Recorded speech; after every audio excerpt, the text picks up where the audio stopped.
Hello, everyone. This is Meena Puri, your host of Igniting Change, Finding Your Fire. It's a weekly podcast inspired by my clients, their stories, and the insights and the work we do on a weekly basis. And I share it on a podcast to, help everyone else along and to share what happens in my practice. So I thought about, since we've been talking a lot about unconditioning, unprogramming, and learning how to be in this new world that we are all collectively birthing. So a topic came to my mind, which has to do with our external spaces. And it may, how to keep the external spaces not just clutter-free, what to design them in such a way to have the most efficient use out of that space and also a better flow of energy for that space. And I'll tell you a little bit how that idea came about. When I lived in Milford last year, a year ago, which would be 2019 in October, I feng shuied my home upon the, recommendation of a friend. She said, "Oh, you need to feng shui this room." And she gave me a book called Move Your Stuff, Change Your Life. But she just mentioned one room. And after that, she disappeared into traveling somewhere. She came back, I think 5 or 6 weeks later, my entire house was feng shuied. And because when if you've done any house organization and reorganization, you start with one space, it's just a chain reaction. I started with one. In order to clean up the one room, I had to clean up the second room and the third room and And I repainted 5 rooms, and I made countless trips to the Salvation Army, even when it was 10 o'clock at night, and my neighbors are like, "What the heck are you doing? It's October. Are you spring cleaning? Are you moving?" I'm like, "No, just cleaning, and I can't help myself." And once I started reading the book. The book has a lot of things that I really understood at an energetic level. So once I read the book, I kept thinking, oh my God, in this space and that space, it was like a jigsaw puzzle. Because they asked you, oh, this place should have this number or this color or this kind of a thing. And I would think, where is that in my house? And I would find those things. They were just in a not so optimum place. So, that's just how I do something too. I get inside it. So 2 o'clock in the morning, I'm thinking, oh my God, that thing is there. I need to get up and do it. So, and I've got up at 2 o'clock in the morning to paint the linen closet and whatnot.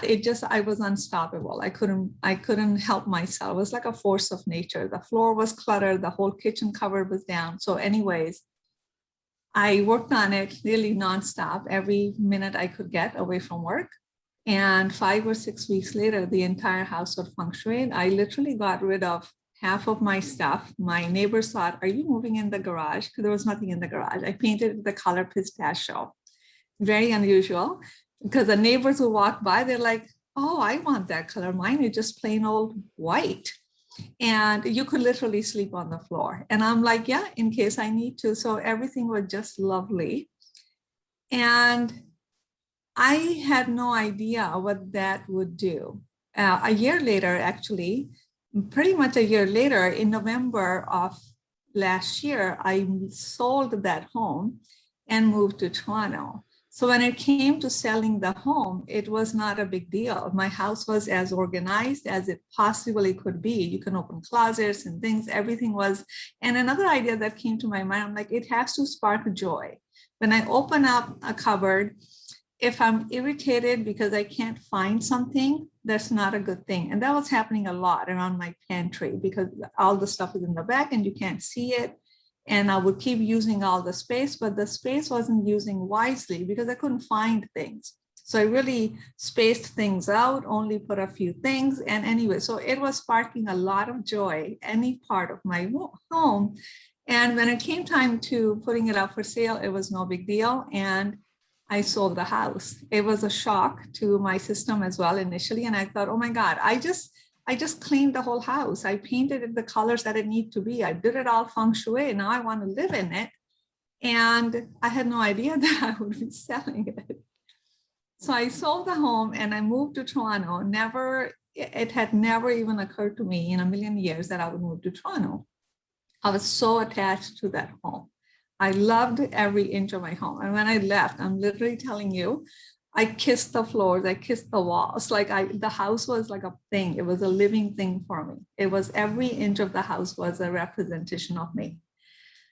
So, and I think there is something to, an energy. And when we look at, the healing, the inner healing work that we do, it is energetic healing, and you have to allow it, and you have to connect the dots and, see things from a different, bigger perspective in order for it to click to the mind that, oh my God, I'm actually creating this. So to me, the spaces outside really mirror what's going on inside. I think why this was such a force of nature for me, I no longer was in that place where I was holding on to things. I no longer inside was in that place where I was cluttered inside. The more clarity I gain outside, the outer environment had to mirror that.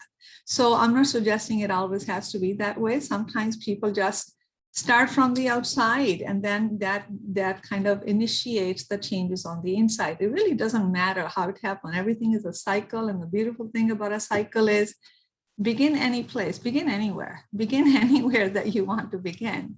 So, and then when I moved to Toronto, in less than half the size of the size of the home, my condo is, for 14, 15 days, I had to quarantine. There was no stuff here.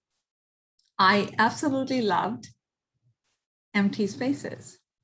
I just had a chair, a yoga mat, a little mattress to sleep on. I realized how much empty spaces I love.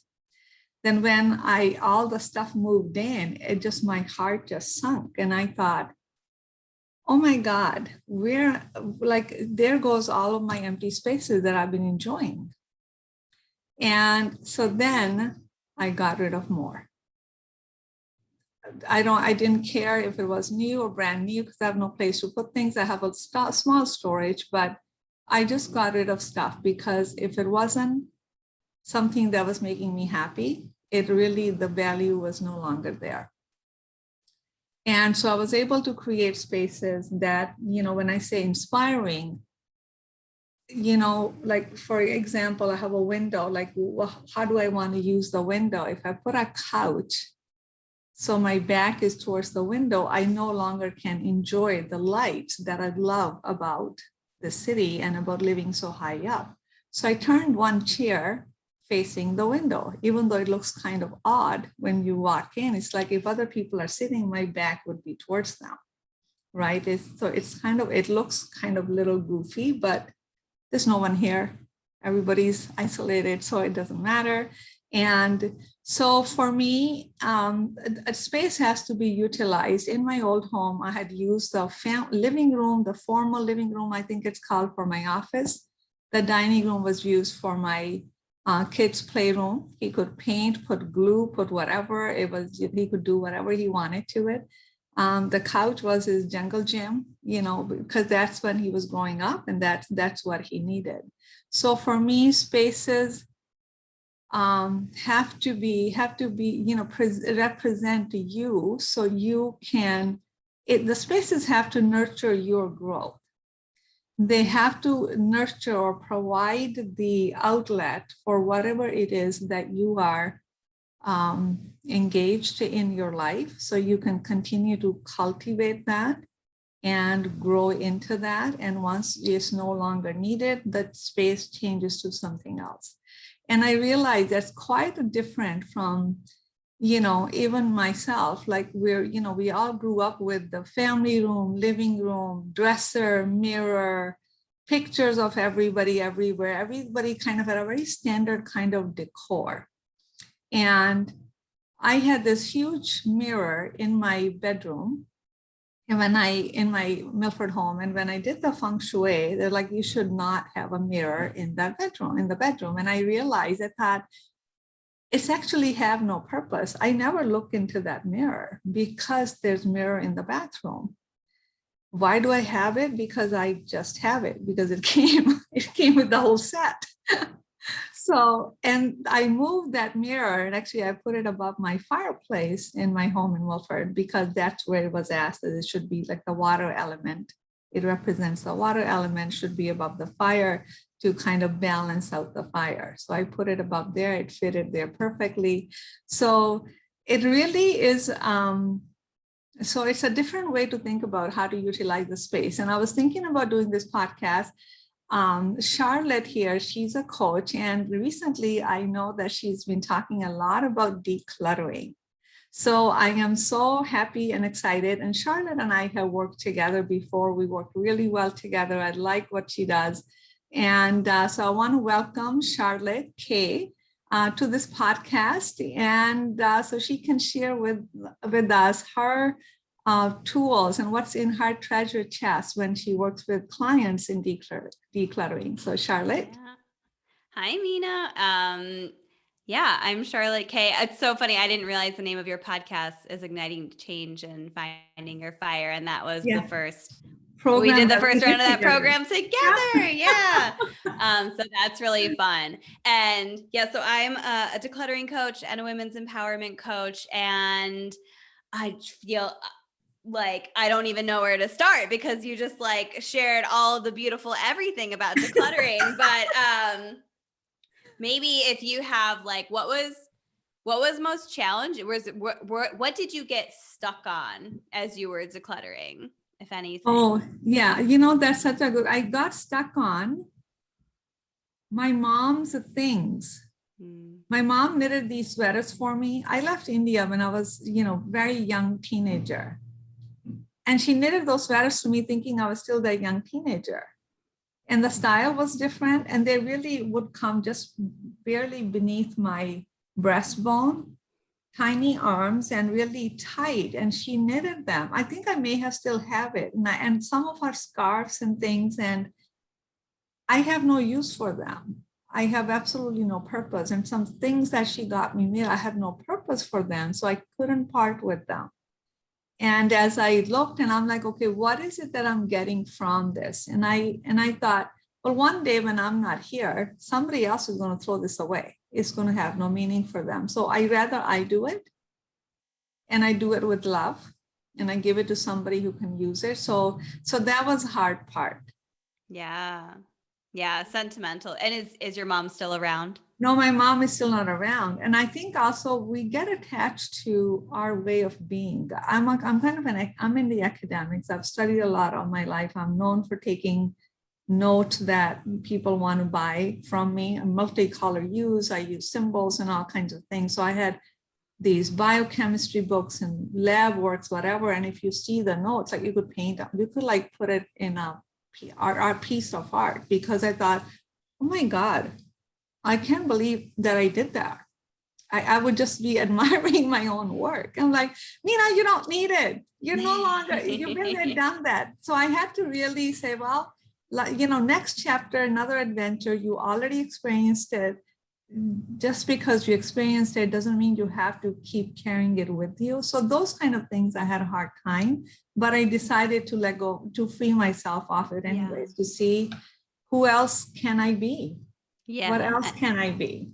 And I think that's like the important piece, like around knowing what you have, is that energetic piece, which you sort of talked about. So like the things that you own, the things that you have, can either represent who you are in this moment, who you were in the past, or some imagined future of who you hope to be, right? And I believe that to be in the best alignment and to have the most peace and the most energetic lightness is to ideally have mostly the things that represent who you are right now, right? Because we don't need to get dragged into the past. Often things we keep for a perceived future is like something we used to think we wanted to be. Like, I always think about like sports equipment for some reason, even though I've never done sports. It's never been something I've had, but I always think about like, oh, I want to go skiing more. So I have all this skiing equipment, but you haven't gone skiing in a decade. And maybe you don't actually care to go skiing. And if you do go skiing, like maybe you can rent it, because otherwise it's just sitting there like yelling at you to do something that you may or may not ever do. And if you do it, you can find another way. Like, we live in a way where we can get the things that we want fairly easily, right? Exactly. Yeah. So keeping them and storing them is just having this energetic weight on you. So I think that's the most important part. And it can change. I recently redid a lot of my kind of main living space, because I lived at my parents' houses, and then I went to college and I moved every single year. And then I lived in an apartment, and then I finally got my house a few years ago. And so I was like, as a minimalist, I was like, oh, great. I'm just going to like get everything set up and then it'll be good forever. But then after 3 years, like I had really shifted and changed, and the things weren't necessarily matching what I was anymore. So it was a surprise to me, and sort of another releasing, right, of identity of this minimalist, which I still consider myself to be, but it was like, I want to swap out the things that I have, right? I want to donate these things, and I thrifted a lot of new things. I bought other new things, and like, it's just letting yourself morph into who you are. And especially now we're spending so much time at home, like you want to love your home, right? And you do. And I Exactly. love what you said about utilizing every space too. I definitely like the house that I have, honestly, is probably like, it's my dream house. I absolutely love it. I definitely manifested it, but it was bigger than I wanted to be. So I'm like, okay, how am I going to actually use all of these spaces? Because I don't want to waste, space in my home. So I have, this is my office. It started out as a guest room, but then I really realized, like you said, you just kind of think you're supposed to have it. I was like, I never have guests over. I don't particularly want to encourage people to come like stay in my house.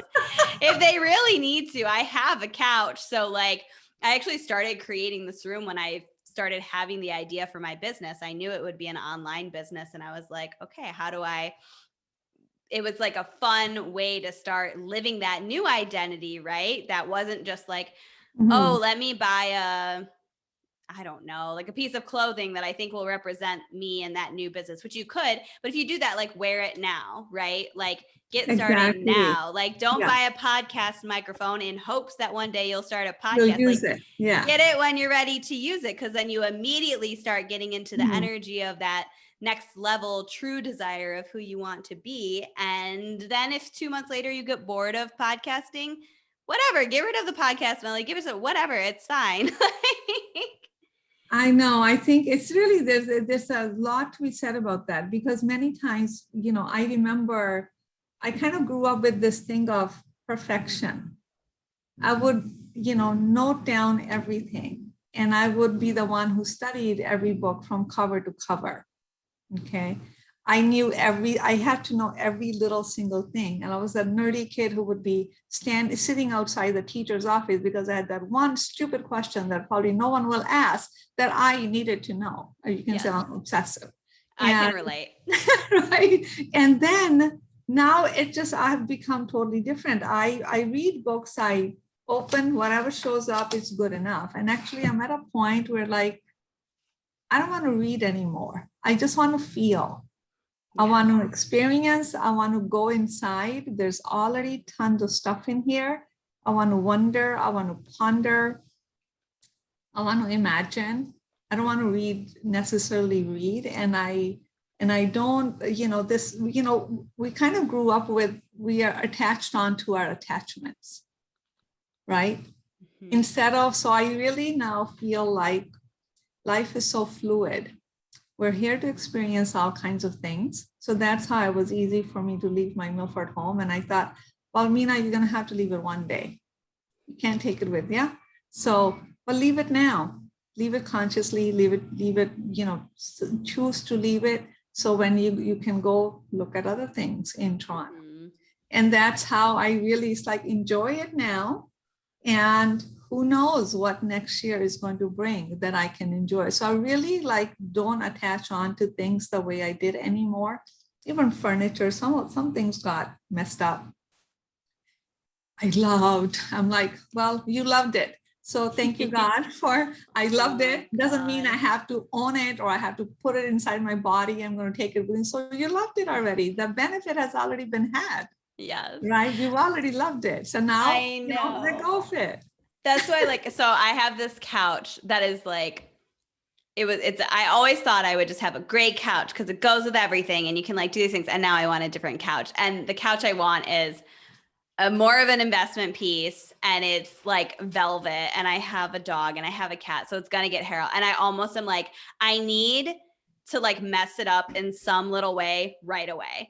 So, So you so can, that I can just like let it go because it's meant to be lived in. But it's like this upgrade. I've been thinking about it for a long time and kind of waiting for the right moment to get it. But it's just like it's kind of the same reason I don't like the idea of buying a brand new car because I'm like, my car is used and it was my uncle's and it's got a lot of miles on it. So like my dad would be like, oh, is that a new like ding in your car? I'm like, I don't know. I literally don't pay attention to like that kind of stuff. So yeah, I mean, yeah, things are meant to be used.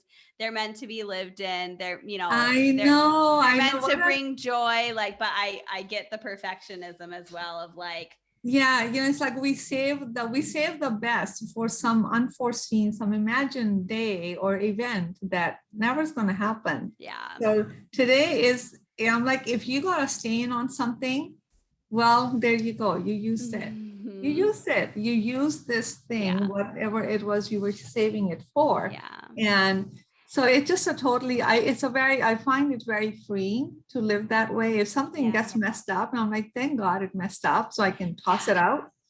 Well, So I yeah. can go through And other stuff. yes. And I used to just like save things for special occasions. I mean, I think specifically of like if I got like a fancy chocolates or something, I would literally like save them until they went stale and like Then never you put eat it, them. So like, wear the fancy dress, like take out your wedding china and use it every day. Like if it slowly breaks, cool, then you get to like get rid of it that way. yeah, Like yeah. I kind of get excited when things like chip and break and I'm like, okay, cool. I can like find something new, instead of this thing. But if you have fancy like teacups, like use, like they're meant to Use be. them. They're meant to be used because oh my Yes. God, they're so beautiful. I'm going to hide them in some space. So no, it's like Yeah. that's the point of it. And I think Yes. also like we're changing, I think we're getting upgraded on a cellular level. We just no longer think or feel the same way. So what can we, what can we share with our audience who might be struggling with holding on to things and wanting to declutter, but they can't declutter, and they just have so many reasons why they can't. Yeah. So what would Well, be your couple of things that you can share with them to inspire them? yeah, I can share a couple of things. I will say everyone is so unique and the reasons that they hold on to things like of course there are themes, but everyone's own thoughts and patterns and blocks and histories are so unique. So I will say like you can work with me. I help people declutter.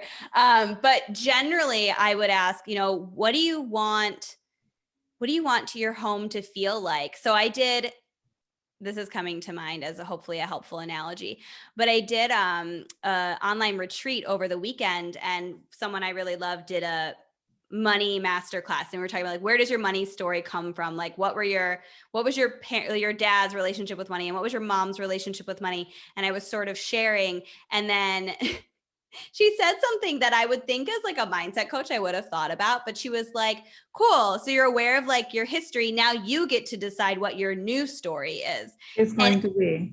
every other time I've thought about money, I've just been like, well, my mom was like this and my dad was like this, and it was like contradictory and confusing. So, and then I would stop.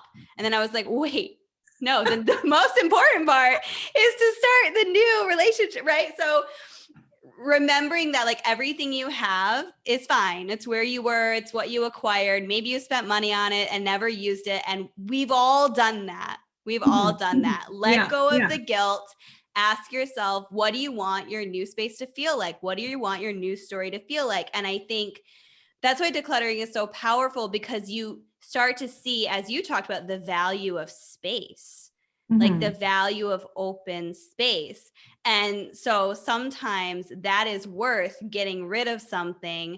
Some stuff's easy to get rid of. You're like, I really don't need that. But sometimes it's like, would I rather have some breathing room, or would I rather have More stuff? Yeah. 30 mugs, which right now I'm kind of on the 30 mugs track. But at some point I will be like, okay, I only need 4 mugs. Like, but like right now, that's where I'm at. So it's okay to be there, but just start to like focus on where you're going, focus on what you want it to feel like, and then measure everything you have against that, right? Mm-hmm. And a bunch of shit is going to come up. And so just like have grace, be prepared for that, seek out support and help, because there are people that do that, such as myself, and just one step at a time. And like Mina said, also, it gets addictive. So like at some point, probably like once you get rid of that first bag and it's out of your house, like you're going to feel lighter, and then you're gonna be like, ooh, I want to feel that more. And so it sort of helps motivate you to keep going. Yeah, I kind of start from the bottom up, like clean, kitchen covers. I look inside, I'm like, oh my God, kitchen is like the most cluttered space because there's so much little things in there. So I just put everything, I just like out. So I repainted the covers, I put the whatever, the sticky, the paper. Contact paper, yeah. Mm-hmm. On the covers. And then I think, okay, I need this, I need that. I can't tell you how much I got rid of in the kitchen. And I had to get rid of more because this kitchen is even smaller. I had this big gourmet kitchen in Milford that I had to leave. But whatever, I left it. So I think it's there is definitely a change in these times. There's definitely a change. Like I noticed that for me, it's more about how I can continue to grow more and experience more rather than having more. So even there's like, I have so many books that I've gotten rid of, even so many Ayurveda books. It's like, I don't want to read them anymore. I'm done. Somebody needs to take them. I could get rid of most of my books. And because we're realizing actually, even with decluttering or creating spaces, there's a place where we can get inspired, but then it's really like, how are you feeling when you're in a particular space? And does this spark joy? And that's particularly helpful when it comes to clothing. It's like, I look at this thing, does this spark joy? Do I want to wear it? Or do I'm like, oh my God, I used to be so skinny. I want to fit into this one day. So when I'm, one of those days when I'm going to lose weight, that day is never going to come. And, I think you need to. And if it does, go shopping. Go shopping. And that's the thing. When you need something, one thing that this world has a ton of is stuff. Okay. One thing that we can be sure of that we can always find is stuff. There's stuff everywhere. So it's just really, and I think it can really open up the spaces internally. Once you can see with clarity, if you're always kind of bogged down with so much stuff, it's really the mind doesn't have an opportunity to entertain something other than what you've been living in. So, and I really am going to recommend this book if you're into Feng Shui. It's really a very natural, energetic way to clean the space. It's called Move Your Stuff, Change Your Life. It's by Karen Roch Carter, How to Use Feng Shui to Get Love, Money, Respect, and Happiness. And this book is, my friend gave it to me. I borrowed her book for my Milford home. I ordered it because this is for my any future home. Because I thought it was just so spot on. It just made so much sense. It puts you in that intention. That's the intention is created by the space. So you can't help but, this is what I'm doing here. Like if I'm sitting in front of the computer in my office, I'm creating here. What's the point here? Like, what am I trying to do? Who am I trying to reach? Who am I trying to benefit? What is it that I want to say? So it really helps to have the external space aligned, rather the external space to help you align with what is it that you're doing. Yeah. So, what else? Yeah, I was gonna say too, just you brought up two spaces, a kitchen and and your clothes. And I think you're in a really unique and good situation. So if anyone is moving, like, yeah, declutter before you move. I highly recommend that. But when you move, like, you had this beautiful 14 days or whatever where you didn't even have your stuff. So you I had really nothing. got to see what you can live off of. And so if you've recently moved, I would then say don't unpack right away. Like, use your stuff like as you need it, take it out of the box, and you'll realize there are things usually The left things, over. yeah. And if I kind of bent all the way because otherwise there were boxes sitting in the middle of my living room. yeah. Yeah. And if you're not moving, you can still do that. I've done that before where literally I took everything out. What did I do?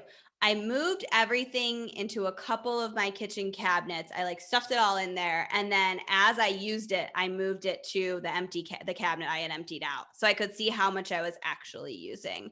And then I ended up getting rid. And you could do that with clothes too. Like if things are really hard for you, putting things out of sight, out of mind, you really loosen that attachment because you forget what you have. Like your subconscious knows, so the energetic weight is still there, but consciously you don't remember exactly what you have. So if you put all of here's another easy way, say you swap out seasons for your clothes. When you go to the new season, don't just take it all out, like bring up your bin or whatever. That's and a great then idea. as you use it, take it out and then see what's left in the bin. And it'll probably be fairly easy to get rid of it because you haven't looked at it in months at that point. That is true. I've been kind of doing the work with the quantum field, the futuristic, live your future now. So I thought, what would that be like if I create the future home now? So what do we usually tend to do, right? All the pictures from the past, usually my kids taking over the whole house. And I'm like, why do I need that? I moved everything. I moved so many pictures and I thought, let me see what it feels like just to bring the future here, have pictures of the future. What do I see? So right now it's just I have empty walls because I put away a lot of the stuff. And then I get to kind of, first of all, let go of the past that, all the kids' graduation pictures. And I don't know why the heck we have so many pictures, but that's what we did. And we don't need that anymore. You've been there, done that. Thank you. Grateful for the experience. But what do you see in the next year, next 5 years, next 10 years? What do you see? So that empty spaces, it inspires creativity and it inspires possibilities that you can entertain. Yeah. And then you can say, well, I think I like that. It's just play. It's just fun to do that. I'm so glad you said that because I always have a little bit of low key. I really don't have pictures of I have why. Yeah, I have an album. I have pictures in an album, but I don't really have pictures around my house. And it makes me feel like, am I not a sentimental person? Do I not care? But this is the other thing too. And it's mementos of events or sentimental items or whatever. You remember that person, you remember that experience, hopefully, without necessarily needing every souvenir or picture from it. Right. When I went through all of my things and then I went through my sentimental stuff, I mean, a lot of it's oh, I have all these pen pals and I don't even freaking talk to them anymore. I don't really remember them. We didn't say anything that interesting. Right. So I don't need to keep these. And I went through, I think I consolidated at least 10 photo albums into one. Cause I was oh cool. My God, yeah. I took a 2-week trip to Japan. I don't remember I don't even remember what that is. Oh, it's a temple. It's a temple. It's a temple. And they're beautiful. Right. But I just kept, the pictures that I thought were just good photos too. I was let me just keep the ones that look like that. And I like to flip through them, but I still, even if I didn't have those, I remember my trip to Japan. I don't need to keep. You don't need that. You never look at it. And those days, remember the days where you had you get 2 pictures, 2 for the price of 1. Mm-hmm. And then you have all the negatives. Doubles, yeah. I had doubles and I had shoe boxes with all of those in the garage. My wedding album was a foot high. Don't ask me. Okay. So I actually ended up with just a few pictures. Mm-hmm. Albums are gone, and I ripped, I'm no longer married to that man. So I have garbage bag fulls. Yes. I just out. I just threw it all away. And Stuff from your exes, burn it, get rid of it. This is like not a good idea. It was just, I'm like, my kid only needs to see one picture. And he doesn't actually really even care. You think he cares. Yeah. And it just also, we just like when the kids are in school, I thought it was like the law. Every year you get so many pictures, like you had to get it. Everybody's getting it. I feel so bad that I like made my mom spend money on yearbooks and school pictures and senior photos. I'm like second grade, third grade. I don't have wall left anymore. Yeah. Because there's so many pictures of just, I only have one kid. And so it just, it's amazing that we have lived through, feels like long ago, such different times. Yeah. And I can't imagine living that way anymore. No. I just can't imagine that. So I'm thinking, in a way, we're really experiencing the two worlds. The world that was pre this shift and the world that's going to be. Mm-hmm. What a difference. We are in the messy middle. I think we've talked about this in Igniting in the program, but I always talk about in my cat distracted me. In the decluttering process. It always looks worse before it gets better. It's like renovation. Yeah. It's like, I mean, any sort of shift, right? Yeah, everything you thought you didn't have. Yes. You have. Yes. And like the emotional middle, if you transition from one thing to another, a divorce, a marriage, a move, like there's always the messy middle. It's a mess. It's a big mess. Breathe through it. Like you got to keep going. Someone in the retreat reminded me of the quote, like, if you're going through hell, keep going. Like don't stop there. You know what? It's so funny because I do my Monday inspiration. And that was the thing on me. It's like, it's a now moment. Stay in the now moment. Whatever needs to reveal with reveal, but stay in the now moment long enough, thinking the past and the future. Yeah. It's just stay here, keep staying here. Stuff is coming up.